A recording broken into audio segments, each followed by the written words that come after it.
This is a story that I'm always aching to get off my chest, and I think this is somewhere to post it under some anonymity. I am new to Reddit, so please let me know if this is the wrong subreddit.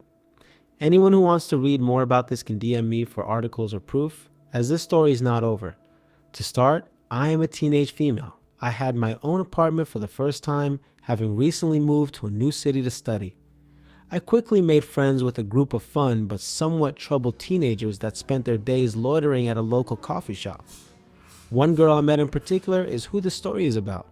I instantly felt a strong sense of caring about her. She is sweet, bubbly, and the moment I met her remains one of my favorite and most clear memories of her. This girl tells me of a man named Mike who is like a father to her words. He wants to adopt her. Let's note, this girl doesn't have an ideal family. Her real father is in jail, and she has a very low self-esteem as he just doesn't give her the care she deserves. I soon meet him, and right away I thought he was great. I was being so naive. He was a scary-looking biker. In his 50s, had some awesome tattoos, told stories of great experiences, travel, and seemed quite educated. I thought I was so mature, and didn't think it was odd that we quickly became good friends, as the girl previously mentioned felt safe with him, and we both cared for her. We would drive around, talk about everything. I went to him crying, and he made me feel better within a few hours when the boy I was dating cheated on and then dumped me. I felt powerful having a friend like him. His favorite subject was the girl. He had met her a couple years prior by chance at this coffee shop. She looked exactly like his eldest daughter had at her age. He told me that 2 years prior, his oldest daughter out of 3 had committed suicide.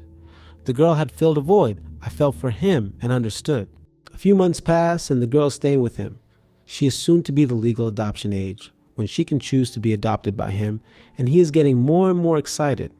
Alongside her, I am the person who is closest to him. We spend time talking on the phone, visiting.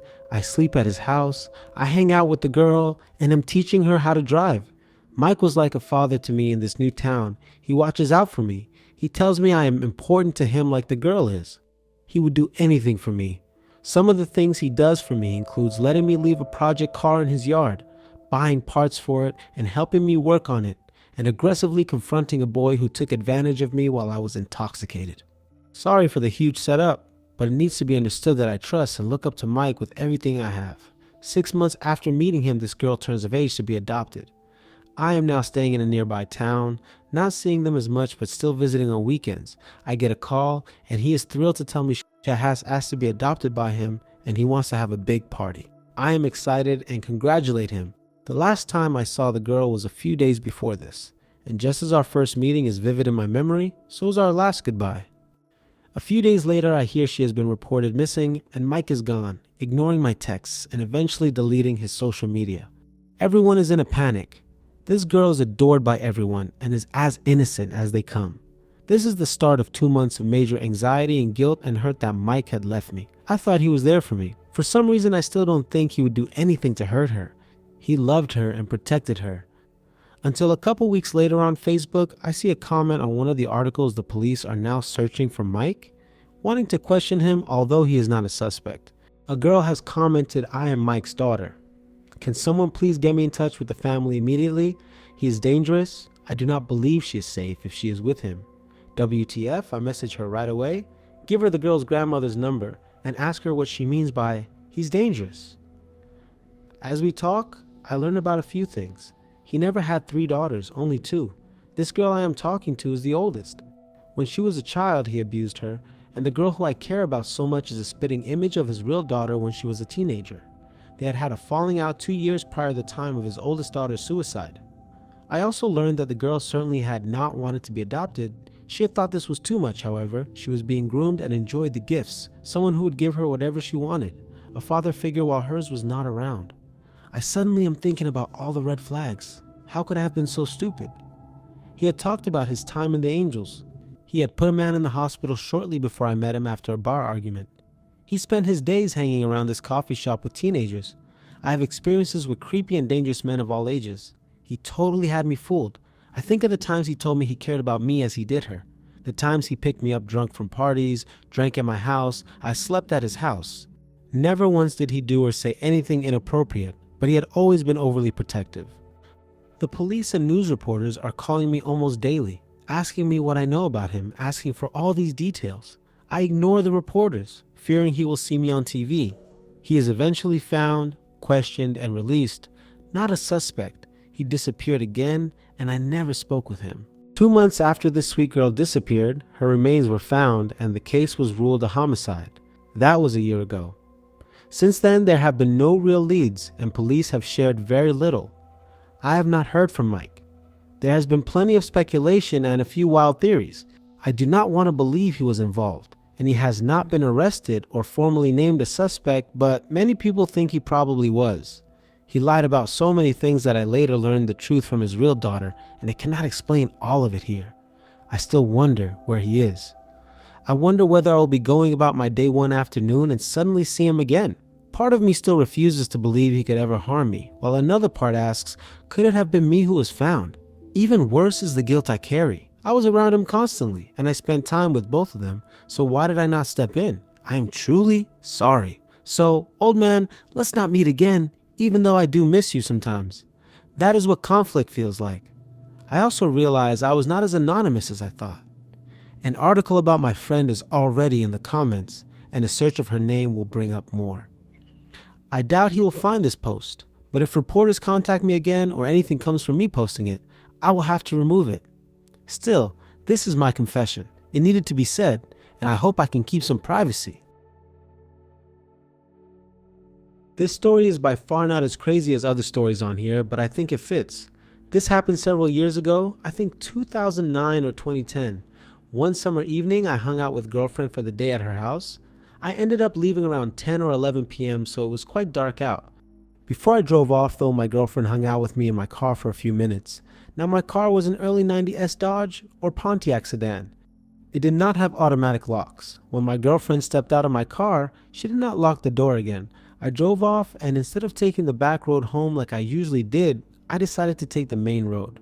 Since it was late, there wasn't many cars out. However, there was a lady standing next to a bus stop. She was just pacing around in a circle. I got the sense that she was anxious or nervous about something. When she saw my car, she flagged me down. I pulled over and reached over to roll down the window. No automatic windows either. That's when I noticed the door wasn't locked, and before I could do anything, the lady opened up the passenger door and took a seat. I was surprised by this, but didn't feel like this lady was a threat. She was white, blonde hair, and probably in her late 30s or early 40s. I asked her if she's okay or if she needs help. She tells me that she's just trying to get home, but her phone died, so she couldn't get a hold of anyone. She also said she missed the last bus. This sounded plausible to me, and since she didn't seem threatening and she was already in my car, I offered to drive her home. I start driving up the main road and ask her for directions to her place. We drove for maybe 2 minutes when she told me to turn into a residential neighborhood. As we're driving through here, she started talking to me nonstop. Thank you so much for stopping. Not everyone is as nice as you. You're real cute, you know that. Your car is super awesome too. I replied with a weak, yeah, thanks. She went on. It's so nice to find someone who is so trusting this late at night. I like trusting people. At that point, we came to a stop sign, so I looked left and then right. When I turned to the right, she gave me a creepy smile, like ear-to-ear Joker type smile. I also noticed for the first time that her pupils were very dilated and darting around all over the place. At this point, I finally started to realize that picking up a strange woman late at night, who may be on drugs perhaps, was not the best idea. I started to think of ways to get her out of the car, but I also didn't want to be rude. I know I was young and dumb, before I could think of anything, though she asked me for my phone so she could give her friend a call and let them know that she was coming home. I sheepishly lied to her and said I did not have a phone. I was then struck with a feeling of dread because my phone's ringer was set to loud and any notification or message would reveal my lie. Just my luck, a moment later someone texted me and my phone went off. I thought you didn't have a phone? Oh, I forgot that I had it. I thought I left it at home. I don't appreciate being lied to. She trailed off as if she had more to say. I started to get really nervous at this point. We were deep in this neighborhood, but it was really dark. I needed to get this lady out now. She then points up the road and tells me to take a right at the next stop sign. The road curved a bit, so from where I was, I could see that there was a dead-end sign. For whatever reason, the thought of turning onto this dead-end street terrified me. I then had an idea. Right before we got to the stop sign, I pulled over and told the lady that my car was making a funny noise and the temperature gauge was slowly going up. I turned off my car and popped my trunk. I told her I was grabbing a flashlight from the trunk and if she could step out and hold the light for me while I looked at the engine. I got out of the car. I looked back at her and she looked both mad and annoyed, but she also stepped out. I went to my trunk and rummaged through the things I had there for a few seconds. My flashlight was right in front of me, but I needed to be sure that she was standing in front of the car. Once she was there, I closed my trunk and started walking to the front of the car with my flashlight. My heart was pounding, but I knew I had to keep my voice steady. I gave her the flashlight and then said something like, "Oops, I forgot to pop open the hood. Let me do that real quick." I got back in my car and I did pop my hood. At the same time though, I turned the car back on and threw it into reverse. The lady just stood there, staring at me. Once I had enough distance, I put the car back in drive and drove straight past her. She was standing near a street light, so I got one last good look at her. I noticed she was holding a knife of some sort in her hand. There was also a large man that stepped out of the shadows and stood next to her. At first I thought she might be getting attacked, but then they walked away together. I know that this was 100% my fault. It was stupid of me to let her get in my car and even stupider for me to agree to drive her home. I don't know why she didn't try to attack me earlier. I don't know if they were looking to simply carjack me or do something else. Despite fully accepting the blame, middle-aged blonde lady, let's not meet again.